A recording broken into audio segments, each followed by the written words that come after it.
Symbol in Cana for the planet Saturn was a six-pointed star. Today we call that star the Star of David. There was no Star of David.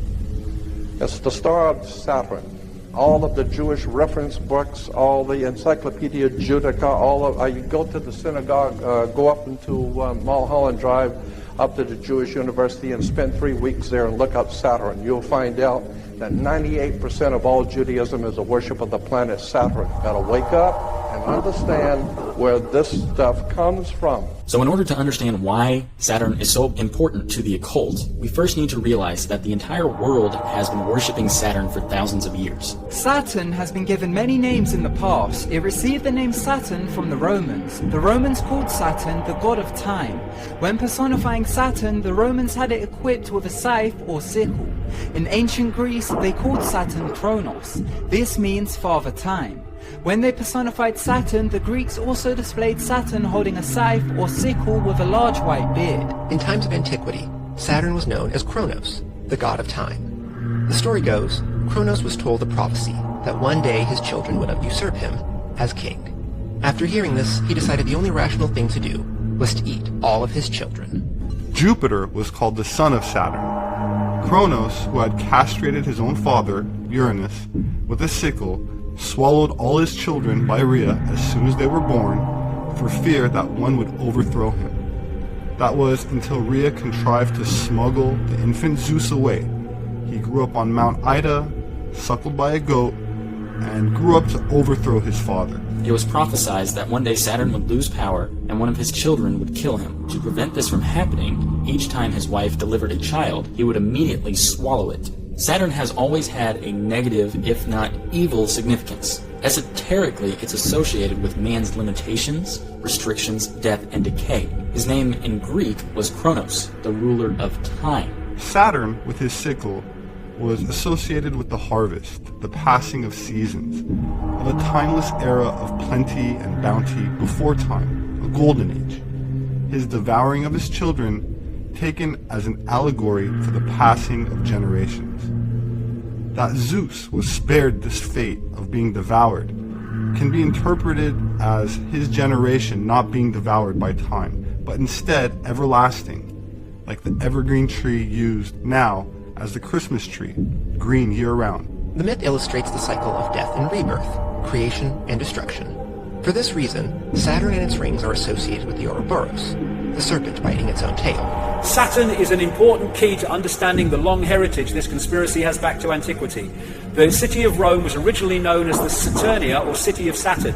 The Roman Catholic Church retains much of Saturn worship in its ritual. Saturn also relates to Lucifer. In various occult dictionaries, Saturn is associated with evil. The Roman statesman and philosopher Marcus Cicero called Saturn Phaenon, a word meaning shining. Saturn is where we get our name for Saturday, and Saturnalia was probably the most popular festival of the Roman calendar, characterized by revelry and orgy. In the Northern Hemisphere during late December, the days are at their shortest lengths and the nights are at their longest. For those of the pagan world, this has always been the greatest time of the year to celebrate and practice the works of darkness. The pagan calendar identifies this period as the winter solstice. It was during the pre-Christian midwinter pagan celebrations of Scandinavia's Norsemen where today's Christmas traditions began. As a means of honoring the pagan sex and fertility god Yule, a 12-day celebration during the month of December was inaugurated. A large single log considered to be a phallic idol was lit on fire and kept burning for 12 days. Animal or human sacrifices were offered in the fire on each of those days. Wild, delirious reveling accompanied the daily sacrifices as drunken participants defiantly strove to make contact with spirits. 1,000 miles away in pre-Christian Rome, celebrants were paying homage to their own gods during the winter solstice. Witchcraft traditions hold that a number of pagan gods were given birth during this period, including Dionysus, Attis, and Baal, chief male god of fertility and licentiousness. Again, we keep coming back to this. All these different areas of society are in the end focused on one thing. Satanism is Saturnism. Saturn, Kronos, Satan, Black Sun, Dark Lord, they're all the same thing. I think the darkness associated with the planet Saturn and the occult religions of the world has to do with some actual, in fact, influence that Saturn has on the human race that the Jewish people realize that we didn't realize. And they probably got the idea from other ancient cultures that also venerated the planet Saturn. And then, therefore, you look at religions and secret societies and Satanism, they're worshipping Saturn. Then you look astrologically, in other words, energetically. Banking is astrologically ruled by Saturn. Politics and institutions of state at all levels astrologically ruled by Saturn. Corporations astrologically ruled by Saturn. Law and court system astrologically ruled by Saturn. Science astrologically ruled by Saturn. Saturn worship, Satan worship. But most people do not realize that astrotheology forms the foundation for virtually all religions on the face of the earth. It has to do with the worship of the heaven. In early 2007, modern imaging technology revealed something else on Saturn that astounded scientists. The Voyager spacecraft showed a perfect geometric form over the North Pole. In October 2006, the Cassini craft found that it is still there. The northern pole of Saturn is a permanent storm which takes the form of a hexagon. And this has been found by the Cassini spacecraft, and I think the Voyager one before that in the early 80s. And the hexagon also is an expression of the hexagram, or of the six-pointed star. It's just bizarre. It sits there kind of still. It doesn't move with the planet. The pole, there's a hexagonal feature, a six-sided polygon that encircles the pole at about 78 degrees north latitude. And it's sitting there as a set feature. For some reason, on the North Pole of Saturn is a hexagram, a six-pointed hexagram on the North Pole of Saturn. Scientists cannot explain how there is a six-pointed star on the North Pole of Saturn, and what's even worse to try and explain is how come the Jews knew that Saturn was connected to 6 in a hexagram.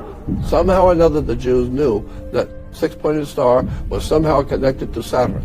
And while there may be nothing to it, it's awfully strange, as we will come to see, that the hexagram, the six-pointed star, which contains in the middle a hexagon, had associations with the planet Saturn thousands of years ago. The Star of David is a six-pointed star. Well, a six-pointed star is actually referred to by the reference works as a hex, a hexagram. Hex simply means 6.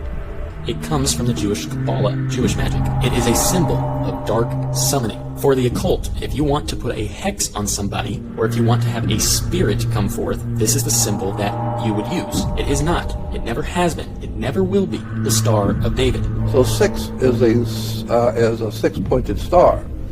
And today the Jews call it the Star of David. But the encyclopedias will show you that a six-pointed star is a hex, and it will tell you that it was originally the Star of Saturn. And as many have pointed out, there is an uncanny relationship with the six-sided star, with the number of the beast, 666. There are 6 points on this star. There are also 6 triangles, and a six-sided polygon, which results in 666. Saturn is the 6th planet from the Sun. It also has a six-sided shape in its north pole. And the 6th day of the week is Saturn Day, the Sabbath, 666. A lot of mysticism connected to the planet Saturn, the Jewish religion, the Catholic Church and the Catholic religion. Even Islam today has a symbol of Saturn that is dominantly important to Islam. It was a black square or a black cube. The Kaaba, the focus of worship in Islam, Kaaba means cube.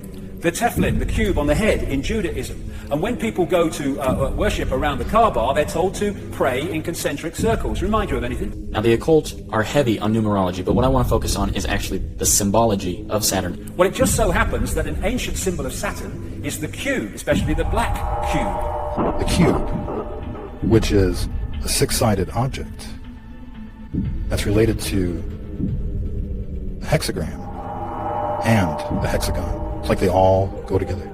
Essentially, the black cube represents the worship of number 6. Much like Satan worship. To make things even creepier, we've got Saturn, which starts with SAT. It's a type of anagram for Satan. So the black cube is like coded language. It represents the number 6, like many other things, hiding in plain sight. But it could be that the black cube represents something else, like a prison. Prison for our minds, a prison for this solar system. We don't really know exactly the confines of this world, what's going on here, other than to say that we're trapped with these demons on this planet. In fact, we're at war with this darkness, this spiritual wickedness, and it's imprisoned this planet, if you will, or this planet has become a prison. The matrix, if you will. This prison is the flesh that we are born into. It represents the sinful, worldly dimension that we currently live in, that is manipulated and controlled to an extent by Satan. Realize, folks, these people are living and serving an entirely different reality than you. It does not matter if you don't believe this stuff. They do. And they will continue their plan to dominate the planet, keep it satanic, and remain in full control if we do not wake up. That's our responsibility.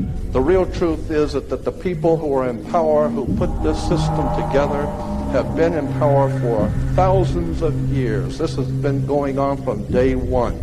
There are those of us who really care about the truth and are trying to get to the bottom of this crap and figure it all out before we're wiped out by a satanic, saturnistic agenda. The press does not want to talk about what's going on. America is censored. America is under censorship. America is terrorized.